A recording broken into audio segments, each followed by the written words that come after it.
जब हम बात इनोवेशन की करते हैं तो इनोवेशन आज भारत में एक क्रांति की तरह हो गई है। यानी स्कूल से लेकर उच्च शिक्षा संस्थानों तक इनोवेशन को आगे बढ़ावा दिया जा रहा है। लेकिन अब भारत पहली बार एक बड़ा कदम उठाने जा रहा है जब भारत इनोवेट 2026 ये आयोजन फ्रांस के शहर नीस में किया जा रहा है।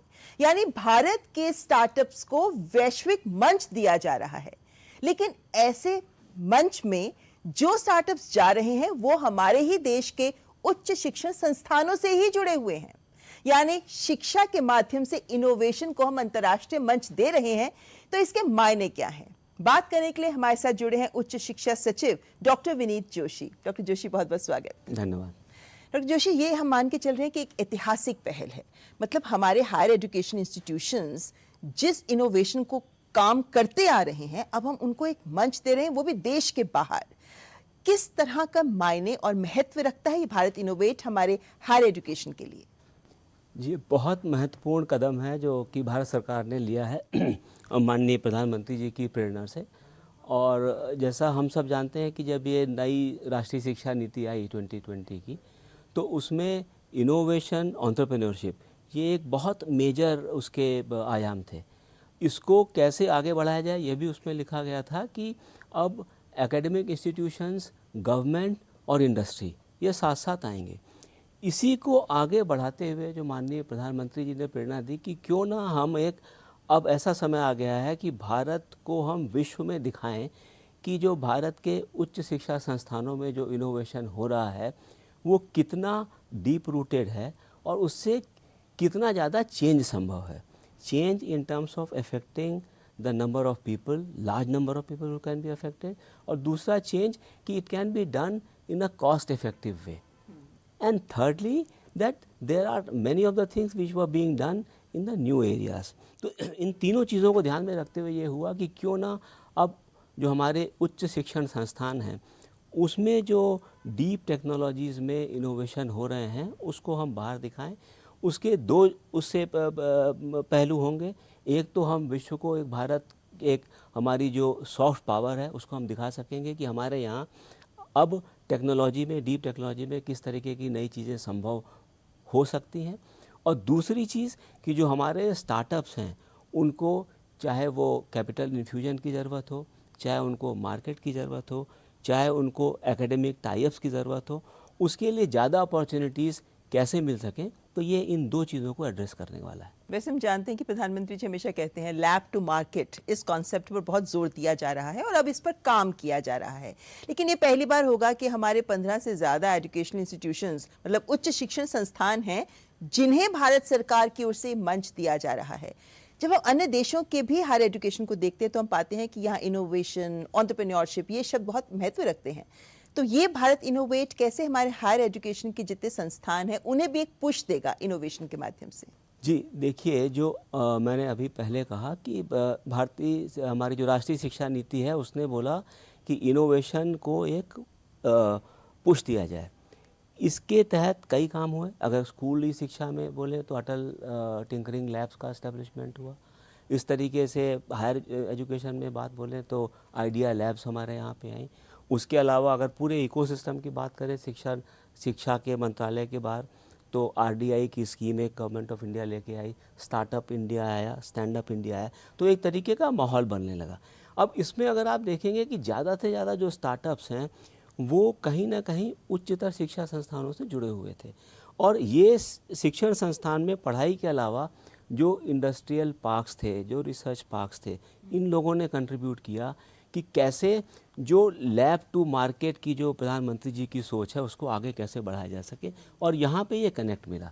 तो इसको देख करके सोचा गया कि अगर एक ऐसा मंच लोगों को दिया जाए जहाँ पे एक व्यवस्थित तरीके से, आपको इसके बारे में पता होगा, जब हम लोगों ने भारत इनोवेट्स की प्लानिंग करी तो ये था कि शुरू में हम पूरे के पूरे देश से जो स्टार्टअप्स हैं अलग अलग शैक्षणिक संस्थानों में उनसे उनको बुलाएं और एक उनकी प्रतियोगिता से कराएं। तो हमने प्रतियोगिता करी, करीब 1200 से ज़्यादा इसमें लोगों ने पार्टिसिपेट किया और ये करीब करीब प्रक्रिया हमारी 6 महीने तक चली। और पहले 1200 थे, 1200 से फिर हम 900 पे आए, 900 से फिर 300 पे आए और 300 से फाइनली हमने 120 के करीब स्टार्टअप्स को सेलेक्ट किया। और ये एक बड़ी रिगरस प्रोसेस के थ्रू सेलेक्ट किया, जिसको एक समिति बनी थी, उसकी अध्यक्षता प्रिंसिपल साइंटिफिक एडवाइज़र साहब ने करी।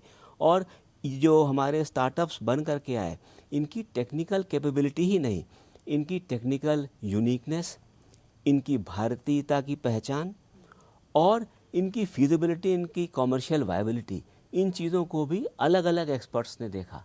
तो इस तरीके से करके हम लोगों ने ये अब 120 स्टार्टअप्स को फाइनली सेलेक्ट किया है जो कि नीस जाएंगे। जी, वैसे डॉक्टर जोशी देखें तो विश्व भर में बहुत सारे ऐसे निवेशक हैं, बड़ी बड़ी कंपनियां हैं, कॉरपोरेट्स हैं, जिनका ये कोशिश होती है कि हम उन लोगों के साथ जुड़ें जो हमें स्केल दे सके प्रोडक्शन का, टेक्नोलॉजी का भी। उस मायने में भारत की ओर भी विश्व देखे हमारा ये प्रयास है। तो हमारे पास ऐसी कौन सी क्षमताएं हैं जो आपको लगता है जिसके आधार पर विश्व को अब भारत की ओर देखना चाहिए कि भारत भी इनोवेशन हब है? अगर आप जो ये 120 स्टार्टअप्स हमारे जा रहे हैं बाहर पार्टिसिपेट करने, उसमें देखें तो उसमें आप हर एक में यह पाएंगे कि उनके अंदर में ये यूनिकनेस है। या तो वो एक बहुत ही कम कॉस्ट पे किसी चीज़ को कर दे रहे हैं, या वो ऐसी यूनिक चीज़ लेकर के आए हैं जो कि बहुत बड़े एरिया के लिए या बहुत ज़्यादा लोगों के लिए करी जा सकती है, या तीसरी चीज़ है कोई चीज़ बहुत जल्दी करी जा सकती है। तो ये 3 तरीके की विशेषताएं हैं।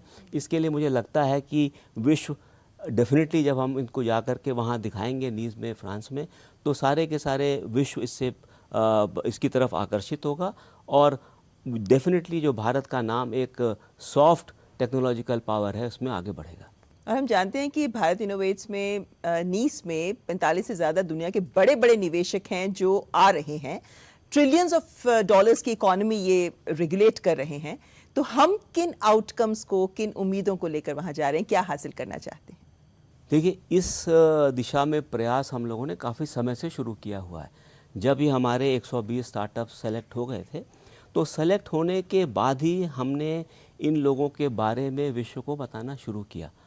और जो लोग उसमें इंटरेस्टेड थे, उन लोगों ने अभी मतलब बातचीत शुरू हो गई है और अलग अलग स्टेजेस पे हैं वो, क्योंकि उनसे हम लोगों ने अनुमति नहीं ली, इसलिए मैं यहाँ पे नहीं बोल पाऊँगा। लेकिन इस तरीके के टाइप्स हो रहे हैं। कुछ ने इंटरेस्ट दिखाया है कि वो टेक्नोलॉजी के साथ पार्टिसिपेट करना चाहते हैं, कुछ लोगों ने बोला है कि हम लोग साथ मिल कर के करना चाहते हैं, कुछ लोगों ने बोला है कि हम लोग साथ मिल कर के किसी मार्केट में जाना चाहते हैं। तो इस तरीके के टाइप्स आपको दिखाई देंगे जो कि नीस में होंगे। जी, और सबको उम्मीद है कि बड़े रिजल्ट सामने आए, क्योंकि ये बिल्कुल। पहल है, अभी ये पहला कदम है हमारा, लेकिन हम छलांग लंबी लगाने को तैयार हैं। लेकिन हमारे शिक्षण संस्थानों के लिए क्या कुछ बदलेगा भारत इनोवेट की सफलता के बाद? क्योंकि अभी जितने हम लिस्ट देख रहे हैं उसमें जितने स्टार्टअप्स हैं वो हमारे IITs या IISc के साथ जुड़े हुए हैं या अन्य शिक्षण संस्थानों के साथ जिनका नाम है। लेकिन शिक्षा के क्षेत्र में क्या बदलाव की उम्मीद हम कर सकते हैं? फिर मैं आपको इस राष्ट्रीय शिक्षा नीति को लेके जाना चाहूँगा, जहाँ पे एक बहुत बड़ा फोकस दिया गया है कि अब हम इस तरीके के छात्रों को कॉलेजेस से निकालें जो कि नौकरी करने वाले ही ना हों, बल्कि उसमें से कई लोग नौकरी देने वाले हों, जो कि एंटरप्रेन्योर हों। और ये एक माइंडसेट का चेंज हमको दिखने में मिल रहा है। तो इस दिशा में ये भारत इनोवेट स्पेशली इसको करने का तरीका, क्योंकि हमने इसको ऐसे नहीं किया कि तुरंत सेलेक्ट कर लिया, हमने एक बड़ी प्रक्रिया करी, बहुत लोगों का पार्टिसिपेशन किया। इसमें हम लोगों ने स्कूलों को जाकर के बताया कि इस तरीके की चीज़ होती है। आइडिया ये है कि बच्चों को एक नवाचार में इंटरेस्ट पैदा हो और उनको लगे कि अगर वो इनोवेशन करते हैं, नवाचार करते हैं, तो उनके लिए भी ये राष्ट्र, इस हमारे देश के अंदर में बहुत बड़ी ज़रूरत है और बहुत बड़ा मार्केट है और देश के डेवलपमेंट में वो बहुत बड़ा रोल प्ले कर सकते हैं। इसी तरीके का हम लोगों ने seminar, webinars higher education institutions के साथ में भी किया है, यह मैसेज देने के लिए कि नवाचार अगले आने वाले समय में विकसित भारत 2047 तक हमने जो करने का प्रण लिया है, उस दिशा में प्रयास करने के लिए नवाचार एक बहुत बड़ा रास्ता होने वाला है। और इस तरीके के चेंजेस हमारे इस सक्सेसफुल ऑर्गेनाइजेशन के बाद में और बढ़ेंगे। मैं आपको ये भी बताना चाहूँगा कि जो भारत इनोवेट्स 2026 हो रहा है, ये एक वन ऑफ इवेंट नहीं होने वाला है। इसमें जो अभी हमको, जैसे हमने प्रोसेस किए, इसमें जो हमको लर्निंग्स हुई, उन लर्निंग्स का यूज़ और जो हमारे वहाँ पे स्टार्टअप्स हो करके आएंगे उनके एक्सपीरियंस का यूज़ करके इसको हम आगे बढ़ाएंगे और भारत इनोवेट्स साल दर साल होता रहेगा। क्या स्वरूप होगा यह बाद में पता चलेगा, लेकिन ये एक वन ऑफ इवेंट ना होकर के एक कंटिन्यूस प्रोसेस की तरह आगे चलेगा। अंत में हमारे देश में 2.25 लाख से ज़्यादा स्टार्टअप्स हैं, उनके लिए आपका कोई मैसेज? उनके लिए मैं यही कहना चाहूँगा कि आप में से कई स्टार्टअप्स इसमें हमारे साथ जा रहे हैं। स्टार्टअप्स की एक बहुत बड़ा योगदान है भारत के विकास में। स्टार्टअप करना एक सरल काम नहीं होता, इसमें सक्सेस भी है तो फेलियर भी है। मुझे जैसा पता है कि फेलियर ज़्यादा होते हैं, लेकिन मैं आप सभी से बड़ा प्रभावित हूँ कि फेलियर होने के बावजूद भी आप लोग लगे हुए हैं और आज हम हमारे पास 2.5 लाख से ज़्यादा स्टार्टअप्स हैं। इतना ही नहीं, हमारे पास 120 से ज़्यादा यूनिकॉर्न्स भी हैं। तो इस कार्य में लगे रहिए। हम लोग, जहाँ तक शिक्षा विभाग का सवाल है, अपने शिक्षा विभाग के इन्वायरमेंट को पूरी तरीके से बदलने की कोशिश कर रहे हैं, जहाँ पे एकेडमी, इंडस्ट्री और गवर्नमेंट साथ मिल करके, और पॉलिसी मेकर, एकेडमी, इंडस्ट्री और पॉलिसी मेकर्स साथ मिल करके एक ऐसा इन्वायरमेंट बना सकें जहाँ से जो हमारे बच्चे पढ़ रहे हैं वो सोसाइटी के लिए यूज़फुल चीज़ें पढ़ें और सोसाइटी के लिए यूज़फुल चीज़ें बनाएं। तो मैं आशा करता हूँ आप इस कार्य को जारी रखेंगे। बहुत बहुत धन्यवाद डॉक्टर जोशी, हमारे साथ जुड़ने के लिए, तमाम बातें साझा करने के लिए। बहुत बहुत शुभकामनाएं शिक्षा मंत्रालय को भारत इनोवेट की सफलता के लिए। धन्यवाद।